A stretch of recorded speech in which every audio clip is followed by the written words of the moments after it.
आते रहेंगे बाकी धीरे धीरे।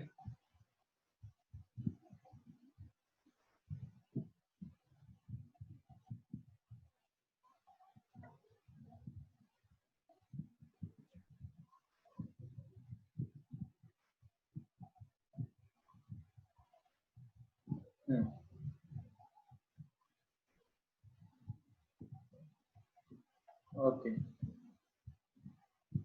अब नेक्स्ट क्वेश्चन पे आता हूं मैं। नेक्स्ट क्वेश्चन आपको क्या दिया गया? नेक्स्ट क्वेश्चन आपको दिया गया, what is the bond order,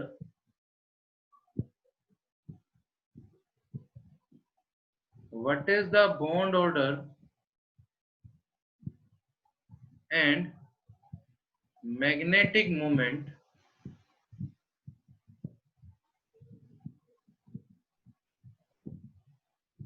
what is the bond order magnetic moment of S2 and Cl2? ठीक है, ये पेपर में क्वेश्चन आ गया, what is the bond order and magnetic moment of S2 and Cl2। Option भी दे रखे थे कुछ। ठीक है, अब कहता है देखिए, मैंने जो बॉन्ड ऑर्डर पढ़े हैं वो मैंने पढ़े हैं हाइड्रोजन का, हीलियम का, लिथियम का, बेरिलियम का, बोरोन का, कार्बन का, नाइट्रोजन का, ऑक्सीजन का, नियोन का और एक फ्लोरीन।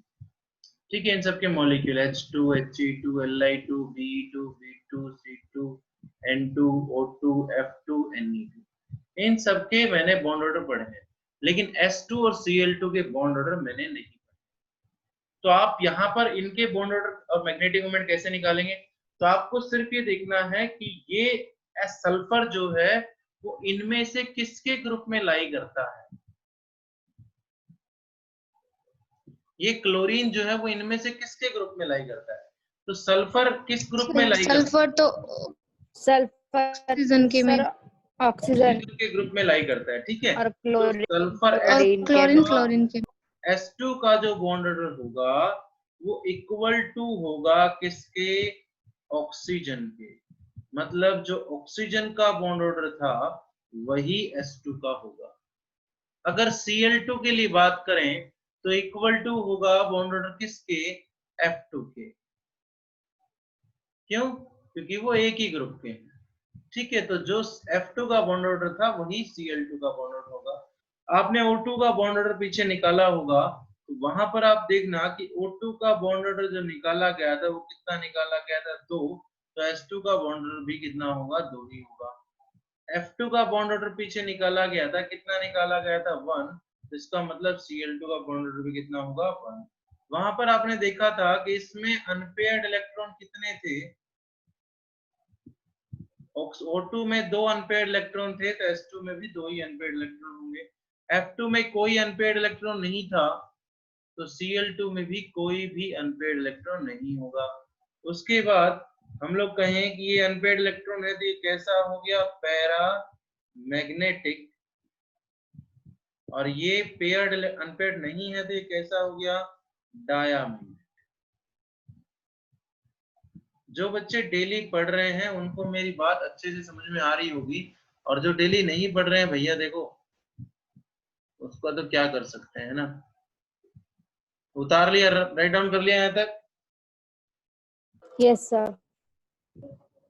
देखो मैं तो एक ही बात जानता हूँ, अगर आप डेली नहीं पढ़ रहे हैं, इस टाइम पर सारा टाइम आपका है, अगर आप सोचें तो आपका स्कूल जाने का टाइम बचा हुआ है, आपका स्कूल में बस स्कूल से आने का टाइम बचा हुआ, अगर किसी बच्चे को 1 घंटा लगता है स्कूल जाने में, 1 घंटा स्कूल आने में, तो वो टाइम बचा हुआ है। दूसरा, आपकी दिन में सिर्फ 4 क्लासेस होती है, मैक्सिमम 4 या 4 क्लासेस मेरे हिसाब से। ठीक है, आज भी चौथी क्लास मेरी है, 4 ही क्लासेस होती है। उसमें भी आधी बार आप लोग अपना कैमरा ऑफ करके आराम से बैठे रहते हैं। पढ़ना आपको है भाई, हम लोग तो पढ़ चुके हैं। लेकिन अगर आप इस टाइम पर नहीं पढ़ रहे हैं ना, तो इस टाइम पर आप लोग अपने आप को धोखा दे रहे हो, अपने घर वालों को भी नहीं दे रहे। अपने घर वालों, उनका क्या लगेगा भाई, उनका काम है पैसे लगाना, वो तो बेचारे लगाएंगे, लेकिन इस टाइम पे फिर आप अपने आप को धोखा दे रहे हो। तो सल्फर के बारे में एक लाइन लिख रहा हूँ, S2 is obtained in vapour form of sulphur. ये S2 जो मिलता है वो सल्फर की वेपर फॉर्म में मिलता है। ठीक है, ओके। अब एक क्वेश्चन पूछा गया, मैं नहीं कराऊंगा उस क्वेश्चन को, मैं सिर्फ हिंट दे दूंगा, जिसको करना है वो कर लेना, जिसको छोड़ना है वो छोड़ लेना। सर एक बार ऊपर कर दो स्क्रीन। है गुड़िया? तो स्क्रीन ऊपर कर दो, लिखा नहीं था। बस yes question, yes sir. Question है give bond order, bond order, bond length and bond energy. ठीक है, give bond order and order of bond length and bond energy. कि आपको इन सब का ऑर्डर लिखना है जो मैं अभी लिखूंगा। पहला क्वेश्चन है CO, दूसरा है CO2, तीसरा है CO3 2 नेगेटिव। ठीक, कि भैया CO का बॉन्ड ऑर्डर निकालो, CO2 का बॉन्ड ऑर्डर निकालो, CO3 2 नेगेटिव का बॉन्ड ऑर्डर निकालो। इनके बॉन्ड ऑर्डर निकालने के बाद इनको बॉन्ड लेंथ और बॉन्ड एनर्जी की टर्म में अरेंज कीजिए। आप कहते हैं हमने अभी तक होमो एटॉमिक पढ़े थे, मैं यहाँ पर एक डाया एटॉमिक लिख दिया मैंने CO, तो इससे आपको कोई फर्क नहीं पड़ना चाहिए। आप यहाँ पर ये बात याद रखना कि कार्बन का कितना होता है 6, ऑक्सीजन का कितना होता है 8, तो 6 + 8 कितने इलेक्ट्रॉन्स हो जाएंगे? 14 इलेक्ट्रॉन के लिए आप लोगों को इलेक्ट्रॉनिक कॉन्फ़िगरेशन। जैसे C2 होता तो हम लोग क्या करते थे? C + C मतलब 6 + 6 12। यहाँ पर कार्बन और ऑक्सीजन आ गया। मान लो नाइट्रोजन और ऑक्सीजन होता, NO पॉजिटिव होता, तो क्या होता? 7 + 8 - 1 -1 क्योंकि एक इलेक्ट्रॉन लॉस कर रखा है, तो कितना आता है? वही 14 आ जाता है। ठीक है ना भाई? तो हेटेरो एटॉमिक के लिए भी निकाल सकते हैं, सिर्फ आपको इलेक्ट्रॉन गिनने हैं वहां पर। तो CO का बॉन्ड ऑर्डर उसी तरह से निकलेगा 14 इलेक्ट्रॉन के लिए MOT के हिसाब से। CO3 2 नेगेटिव का आज बॉन्ड ऑर्डर निकालना बताया ही है। CO2 का बॉन्ड ऑर्डर, ये CO2 का स्ट्रक्चर है। ठीक है, बॉन्ड ऑर्डर निकालना है। बॉन्ड बताइए कितनी है? बॉन्ड 1 2 3 4, 4 बॉन्ड है। टर्मिनल एटम कितने? 2, 2 बॉन्ड आ गया। बॉन्ड ऑर्डर कितना आ गया? 2 आ गया CO2 का। इसी तरह से यहां पर मैं सेकंड बोल रहा हूं। सेकंड है O3, सॉरी O3, हाँ O3 H2O2 एंड O2। अब O2 का निकाल सकते हैं, O3 का निकलवा दिया, H2O2 एक नया आ गया। तो H2O2 में कैसे निकालोगे? कि H2O2 में से 2 हाइड्रोजन हटा दो, 2 हाइड्रोजन में हटाते ही क्या बन जाएगा? O2 2 negative. मतलब आपको O2 2 नेगेटिव का बॉन्ड ऑर्डर निकालना है। ठीक है ना भाई? इसी तरह से सिमिलर बोलता हूं, अगर आप MCQ में सोच रहे हैं ना भाई सीधे सीधे मिल सर जाएंगे। हमने इसमें ऐसा क्यों किया? क्या बोल रहे हो आप? बोलो एक बार, बंदा दोबारा बोलो। सर मैंने नहीं बोला, खुशी ने सर बोला। इसमें आपने H2 क्यों रिमूव किया? देख गुड़िया, इधर देख, H2O2 है, ठीक है, ये एक पॉली एटॉमिक मॉलिक्यूल है, डाई एटॉमिक नहीं है, पहली बात। ठीक, पॉली एटॉमिक है, और जाहिर सी बात इसमें मेरे को 2 सेंट्रल एटम है, एक सेंट्रल एटम नहीं, 2 सेंट्रल एटम है। तो मैं सेंट्रल एटम का चक्कर करके भी बॉन्ड ऑर्डर नहीं निकाल पा रहा हूँ।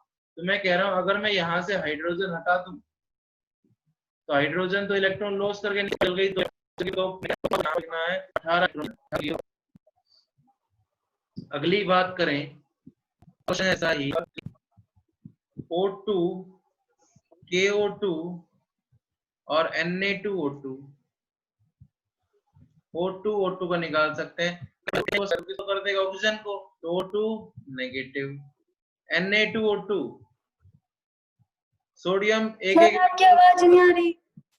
तो क्या हो जाएगा? 2 नेगेटिव, मतलब O2 2 नेगेटिव। बोलो जल्दी, किसी को बोलना है तो बोलो। अगर मेरे से सिंपल ये बोलो, O2 को, O2 नेगेटिव को सिर्फ क्या किया? O2 का स्ट्रक्चर बना के फिर हमें पता कैसे चलेगा किसका स्ट्रक्चर बनाना है किसका नहीं इसमें बनाना? एक सेंट्रल एटम होना गुड़िया, वहां पर कर सकते हो आप।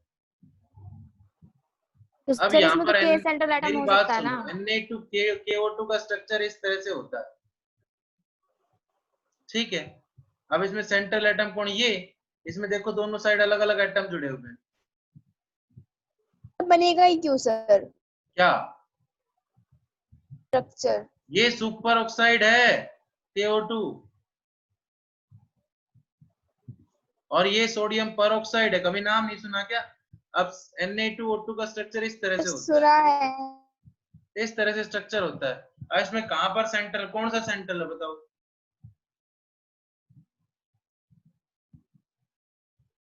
चलो कोई बात नहीं, आप और अभी हमें इस चीज के कैसे बारे में, तो आप ऐसा भी अभी, हो सकता है। मेरी बात सुनो, छोड़ो छोड़ो छोड़ो, आप अभी इस चीज के चक्कर में मत पड़ो। आप सिर्फ ये सोचो, एक सेकेंड,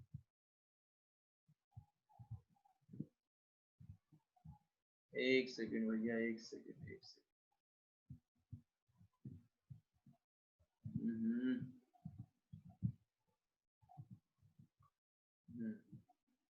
एक सेकेंड रुकिए भैया, है ना, वो ऑफ कर दिया मैंने। आप अभी सिर्फ ये सोचिए कि आप लोगों को जो दिया गया है, वो पहले वाले में एक तो दिया गया O2, फिर दिया गया O2 नेगेटिव, ठीक है, फिर दिया गया तीसरा O2 2 नेगेटिव, तब तो कर सकते हैं। Yes sir.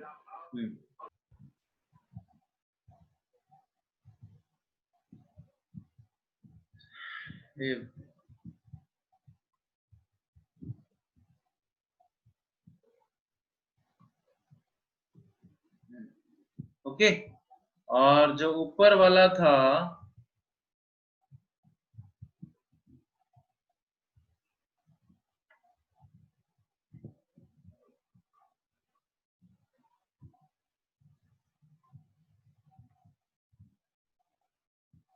यहां पर ये था, इसमें अगर बोला जाए कि O3, इसमें O3 O2 2 नेगेटिव और O2 तो निकाल सकते हो। Yes no, sir. पहला क्वेश्चन मैंने बोल दिया O2 नेगेटिव, O2 2 नेगेटिव, ठीक है, इसको याद रखना, आपको नहीं मिलेगा कहीं। दूसरा O3 O2 2 नेगेटिव और O2, अब निकाल सकते हो। Yes sir. हाँ, यस सर। वो ठीक है। और एक दिया गया तीसरा CO CO2 और CO3 2 नेगेटिव, इसका निकाल सकते हो। यस सर निकाल लिया। Yes sir. एक चीज अपने यहाँ पर नोट करके लिख लेना, इसके रीजन पे मत जाना अभी। ये क्वेश्चन मैं मानता हूं कि आपके MCQ में 101% आएगा, जो मैं अब बोल रहा हूं। इसके रीजन पे ज्यादा बेसिक में मत जाना, सिर्फ बस ये याद रखना, क्योंकि ये रीजन आपके थोड़ा हाई आगे आएगा, अगले जब आप +2 कर जाएंगे उसके बाद। CO से CO पॉजिटिव, CO से CO पॉजिटिव, ठीक है। जब आप CO से CO पॉजिटिव बनाएंगे तो यहाँ पर इलेक्ट्रॉन्स हैं आपके पास 14, और जब बॉन्ड ऑर्डर निकालोगे तो इसका जो बॉन्ड ऑर्डर आएगा वो 3 आएगा। यहाँ पर इलेक्ट्रॉन्स हो गए कितने, 8 और से 14, एक कम हो गए, कितने हो गए, 13 इलेक्ट्रॉन्स हो गए। आप यहाँ पर जो बॉन्ड ऑर्डर निकालोगे 2.5 2.5 निकाल के आओगे। मेरी बात समझ रहे हैं? आप चाहे निकाल के देख लेना, यहाँ पर जो बॉन्ड ऑर्डर आप लोग निकाल के आएंगे वो 2.5 निकाल के आएंगे। लेकिन आप लोगों को मैं एक बात बोल रहा हूँ, आपको याद रखना है कि CO पॉजिटिव का बॉन्ड ऑर्डर 2.5 नहीं होता, CO पॉजिटिव का बॉन्ड ऑर्डर 3.5 होता है।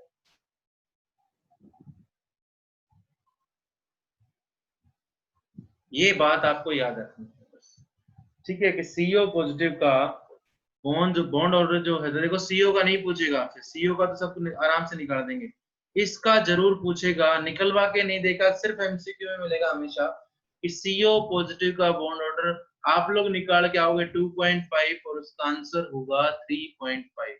अपने दिमाग में मैं फिर बोल रहा हूँ और इसको। सर अगर सब्जेक्टिव में पूछ लिया? सब्जेक्टिव में कभी नहीं पूछेगा, सिलेबस में नहीं है ऐसी कोई चीजें, ठीक है। सिर्फ एमसीक्यू में, वो भी एक बार जेई एडवांस में पूछा गया क्वेश्चन है ये, और अपने भी यहाँ पर एक बार पूछा गया है क्वेश्चन एमसीक्यू में, तब मैंने आपको बोला, ठीक है। ये क्वेश्चन मैं मानता हूँ अगर कोई केमिकल बॉन्डिंग का जब एमसीक्यू डाल रहा होगा तो ये क्वेश्चन आपको जरूर जरूर जरूर डाल, ठीक है ना। कितना टाइम बच गया गुड़िया?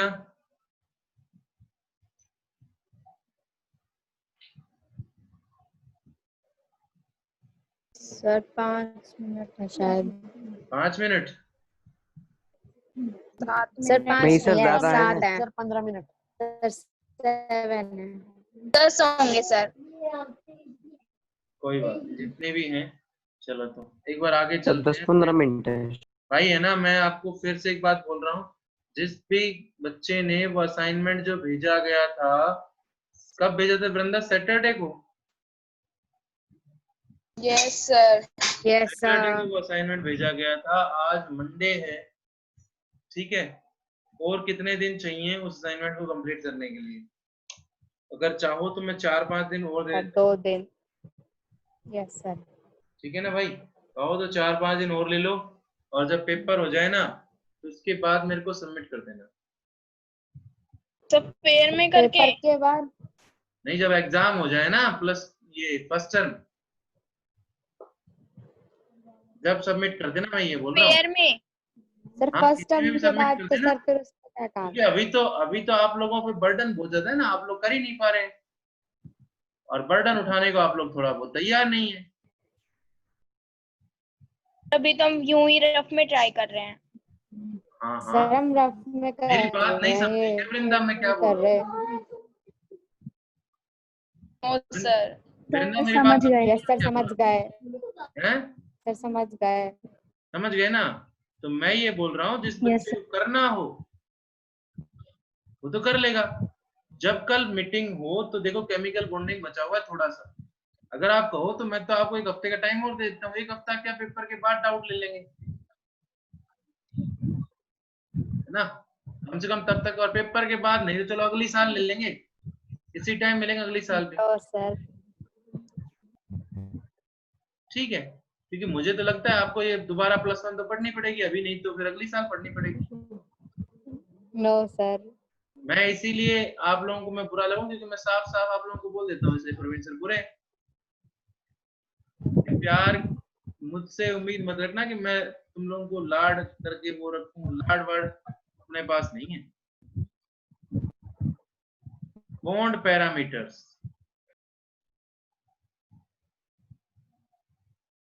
लास्ट टॉपिक है, और इस बॉन्ड पैरामीटर वाले टॉपिक से भी मैं बोल रहा हूं आप लोगों को, कम से कम भी आपको अगर केमिकल बॉन्डिंग से 10-12 क्वेश्चन आ रहे हैं तो आपको इस टॉपिक से क्वेश्चन जरूर ही जरूर मिलेगा, बॉन्ड पैरामीटर वाले टॉपिक से। चलिए, तो बॉन्ड पैरामीटर में सबसे पहला बॉन्ड पैरामीटर जो हम लोग पढ़ रहे हैं, दैट इज बॉन्ड लेंथ। सबने सुना होगा बॉन्ड लेंथ के बारे में, सबने सुना होगा बॉन्ड लेंथ के बारे में, कि 2 एटम एक दूसरे के साथ बॉन्ड बनाए हुए हैं,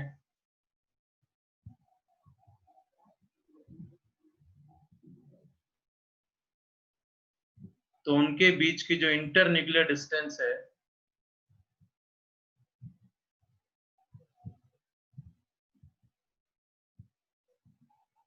वो बॉन्ड लेंथ होती है।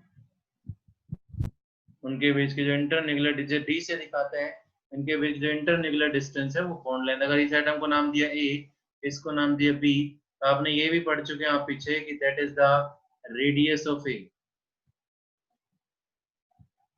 और ये that is the radius of B, ठीक है। तो बॉन्ड लेंथ में क्या बोल रहा हूं, it is the internuclear distance, internuclear मतलब न्यूक्लियस के बीच की distance, it is the internuclear distance between two bonded atoms. दो बॉन्डेड एटम्स के बीच की internuclear distance. It is the internuclear distance between two bonded atoms. अब उसके बाद अगली चीज जो यहाँ पर आई है वो क्या आई है कि इसको एक्सप्रेस्ड किस में करते हैं। तो भैया बॉन्ड लेंथ को जो एक्सप्रेस किया जाता है, जो बताया जाता है, वो बताया जाता है एंगस्ट्रॉन में।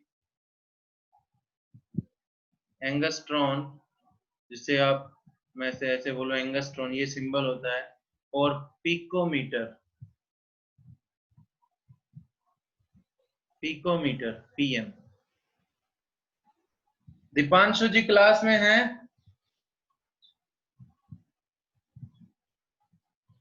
नेटवर्क खत्म हो गया क्या दीपांशु?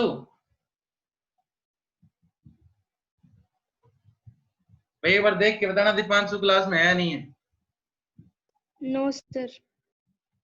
और रचित शर्मा जी क्लास में है?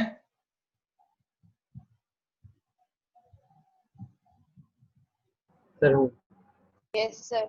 रचित शर्मा जी, तो एंगस्ट्रॉन कितने मीटर के बराबर होता है? सर क्या सर? एक एंगस्ट्रॉन में कितने मीटर होते हैं?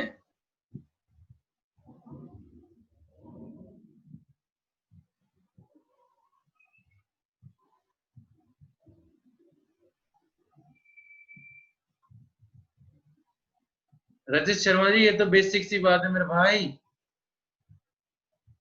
अभिजीत, अभिजीत क्लास में है?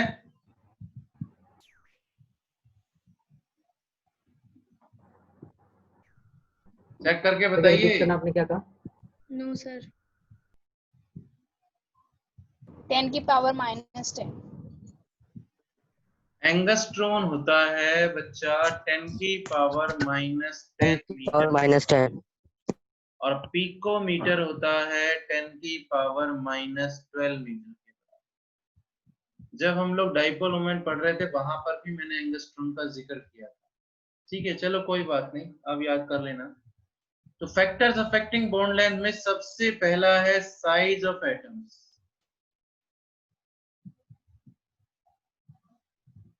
साइज ऑफ एटम्स के बारे में क्या बोलते हैं? Inversely proportional to bond length.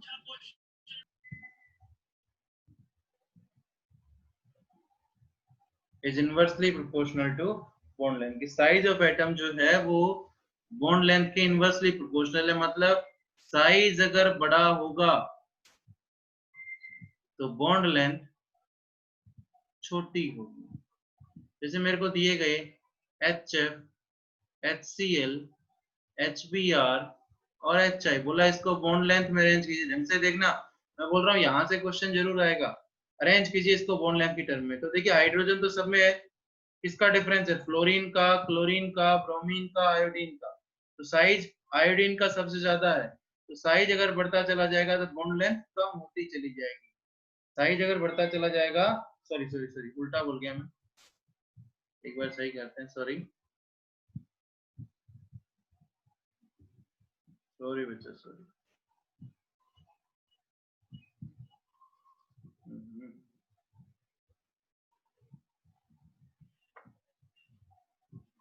नहीं अभी कोई बात नहीं। डायरेक्टली प्रोपोर्शनल होता है बॉन्ड लेंथ के। उल्टा बोल गया मैं। डायरेक्टली का मतलब क्या होता है? अगर साइज बड़ा होगा तो इसका मतलब इसकी बॉन्ड लेंथ जो है वो भी ज्यादा होगी। साइज अगर बड़ा होगा तो उसकी बॉन्ड लेंथ भी ज्यादा होगी। ठीक है, तो मैं बोल रहा हूँ साइज अगर बढ़ता चला गया तो ज्यादा बॉन्ड लेंथ किसकी? HI की। सॉरी वो गलती हुई। ठीक है, साइज ऑफ एटम जो है वो डायरेक्टली प्रोपोर्शनल है बॉन्ड लेंथ के। सेकंड जो फैक्टर है यहाँ पर वो क्या है? That is multiplicity of bond. Multiplicity of bond. Multiplicity मतलब single bond, double bond, triple bond. Multiplicity of bond, single bond, double bond, triple bond. तो मल्टीप्लिसिटी जो है वो इनवर्सली प्रोपोर्शनल है बॉन्ड लेंथ के। सिंगल बॉन्ड जैसे carbon carbon के molecule दिए, carbon carbon single bond, carbon carbon double bond, carbon carbon triple bond. Multiplicity बढ़ रही है, मल्टीप्लिसिटी मतलब बढ़ती जा रही है, बॉन्ड बढ़ती जा रही है, पहले सिंगल बॉन्ड फिर डबल बॉन्ड फिर ट्रिपल बॉन्ड। तो जितनी ज्यादा मल्टीप्लिसिटी बढ़ती चली जाएगी बॉन्ड लेंथ उतनी ही क्या होती चली जाएगी, कम होती चली जाएगी। तीसरा फैक्टर है दैट इज क्या, types of hybridisation. Types of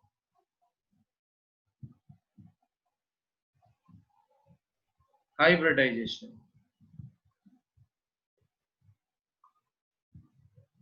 तो टाइप्स ऑफ हाइब्रिडाइजेशन में क्या बोलता हूं कि आपने देखिए पीछे जब आप लोग इलेक्ट्रोनेगेटिविटी वाला कॉन्सेप्ट पढ़ रहे थे वहां पर हमने एसपी, यहाँ पर भी बड़ी हाइब्रिडाइजेशन। तो मैं बोल रहा हूं उन हाइब्रिडाइजेशन में greater the percentage of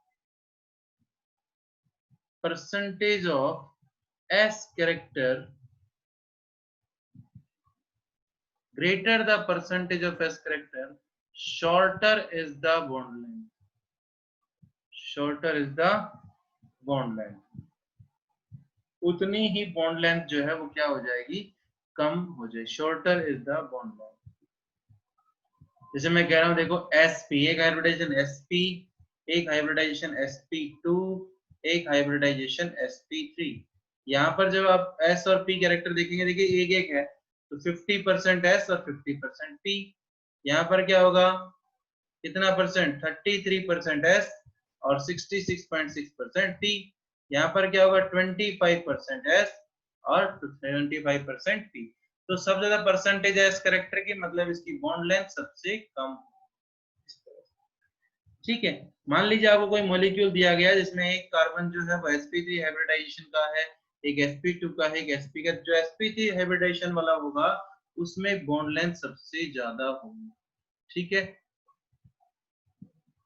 okay अभी हो गया आज। अब मेरी देखो, सर लिखा नहीं था। एक बार लिख लीजिए, रुक जा,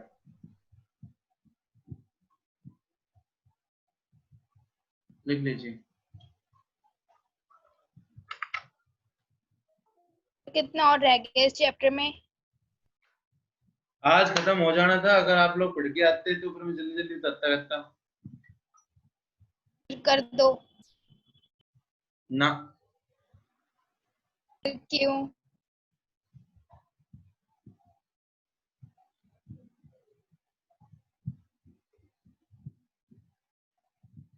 राइट डाउन कर लिया खुशी रावत? Yes sir. चलिए,